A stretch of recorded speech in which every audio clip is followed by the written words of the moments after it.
지금 시각은 7시 27분입니다.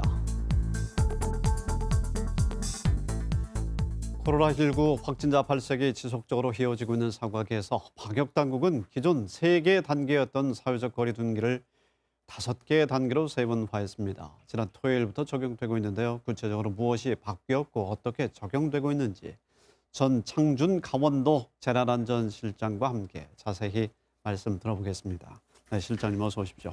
네, 맞습니다. 애쓰십니다. 기존의 1, 2, 3단계에서 1.5와 2.5단계가 추가가 됐습니다. 여러 가지를 고려했기 때문이라고 하는데 그 이유가 무엇입니까? 실제 그 3단계 체제에서는 네. 각 단계 간의 그 방역 조치에 대한 강도의 편차가 컸습니다. 그래서 그간 실제 운영에 있어서도 1.5단계, 2.5단계를 포함해서 5단계 실제 운영을 해왔습니다. 근데 네. 코로나19가 이제 장기화되니까 지속 가능한 거리 두기로 가자. 그래서 이번 기회에 현실에 맞게 체계를 정비를 한 거고요. 이번 개편 내용 중에 특징을 보면 한 2가지만 말씀을 드리면 첫 번째, 전국적 동일 조치가 아니라 네. 지역별 유행 사항에 따라서 탄력적으로 단계별로 적용하자. 또 하나가 이제 단계별로 방역 조치가 좀 더 강화가 됐습니다. 네. 예를 하나 들면은 우리 도민들이 많이 이용하는 다중 이용 시설이 있습니다. 네. 이것이 고위험 시설, 중위험 시설, 저위험 시설로 관리가 되는데 이곳을 중점 관리 시설과 일반 관리 시설로 개편을 했습니다. 여기 특히 중위험 시설에 있던 150평방미터 이상 음식점이나 카페, 제과점이 중점 관리 시설에 포함이 되면서 네. 마스크 착용 의무화 조치와 함께 테이블 간 1m에서 거리 두기 유지를 하도록 되어 있습니다. 네. 그래서 1m 간격 유지가 어려울 경우에는 좌석 한 칸 띄어앉기나 테이블 간 띄어앉기 아니면 테이블 간 칸막이나 가림막 설치 이 3가지 중에서 하나는 반드시 준수를 하도록 되어 네. 있습니다. 네. 상황과 지역에 맞춰서 더 세분화된 방역이 가능하고 지역 경제 소상공인들의 경제 또 장기화의 국면까지 모든 것이 다 고려가 된 상황인데요. 1단계에서 보면 23종 시설 마스크 착용 의무화가 눈에 들어오는데 보면은 우리 시민들이 자주 이용하는 곳들이 많이 포함되어 있기 때문에 일상생활에 미치는 영향이 크지 않을 수 없는 그런 상황인데요. 네, 어떻게 적용이 되는 것입니까?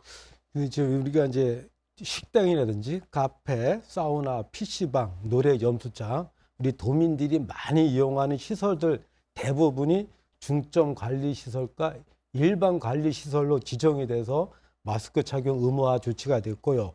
이외에도 대중교통, 의료기관, 약국, 요양시설, 주야간 보호시설, 집회나 시해 장소, 또 실내 스포츠 경기장, 위험사업장, 또 지자체 신고 협의된 500인 이상 모임 행사도 마스크 착용이 의무화 조치가 됐습니다. 네. 이 11월 13일부터 위반할 경우에는 이용자에게는 10만 원, 관리 운영자에게는 300만 원의 과태료가 부과되고요. 예.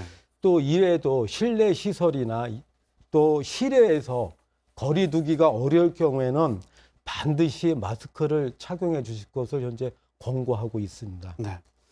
식당, PC방, 사우나 이런 모든 곳에서 마스크 착용이 의무화되고 과태료도 부과가 됩니다. 그런데 현실적으로 봤을 때 사우나와 같은 곳에서는 목욕탕 같은 곳에서는 마스크 착용을 시행한다는 것이 한계가 있는데요. 실질적으로 어떻게 적용이 되는 것입니까?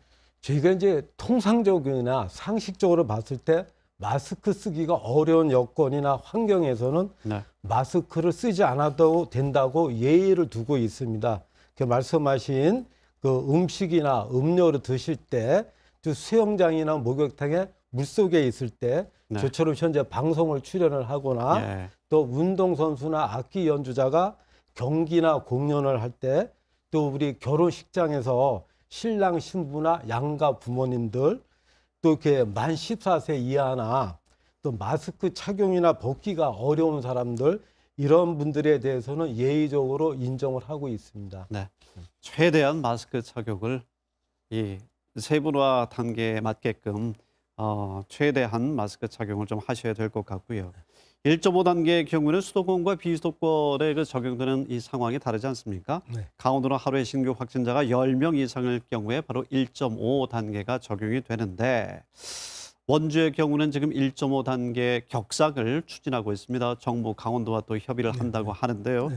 그러면 원주만 격상됩니까? 다른 지역은 어떻게 되는 지금 것입니까? 이제 강원도의 1.5단계 상향 단계 기준이 일주일간 일일 확진자 수가 10명 이상일 때 평균 이때고요.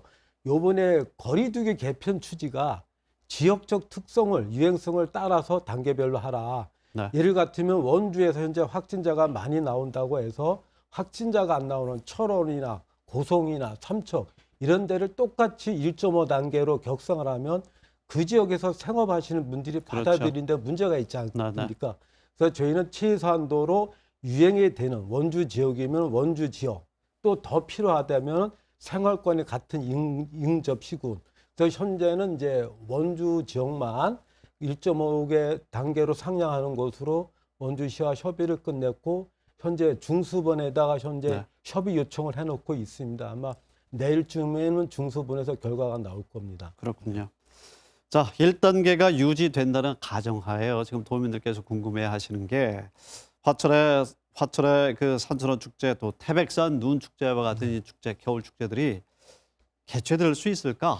기대를 갖고 지금 바라보고 있는데 네, 전 실장님 어떻습니까?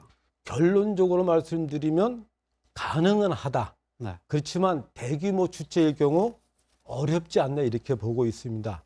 가능한 것은 저희가 현재 500인 이상일 경우에는 핵심 방역 수칙을 의무화해서 여기에 따른 자체 방역 관리 계획을 세워서 시군에 신고해서 협의하면 가능합니다. 네.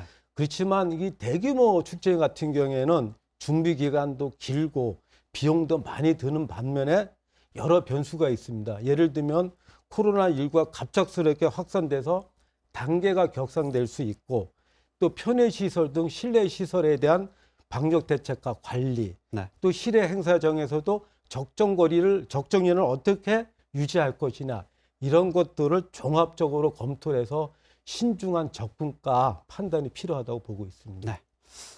집중적으로 펼쳐지게 되는 방역 수칙 모두가 빠짐없이 잘 지키는 것이 가장 중요하겠죠. 그렇습니다. 네, 간단히 끝으로 한 말씀 부탁드립니다. 지금 코로나19가 사투를 벌인 지 한 9개월이 지났습니다만 언제 끝날지가 알 수가 없습니다. 그래서 따라서 방역과 경제를 활동을 같이 하는 1단계 생활 방역을 유지하는 게 아주 중요합니다. 도민 여러분께서 그동안 방역 수칙을 잘 지켜주셔서 감사를 드립니다.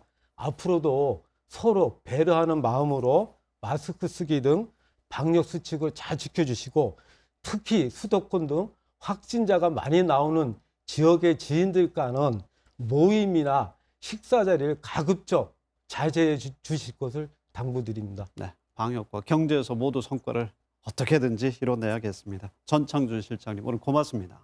그렇습니다.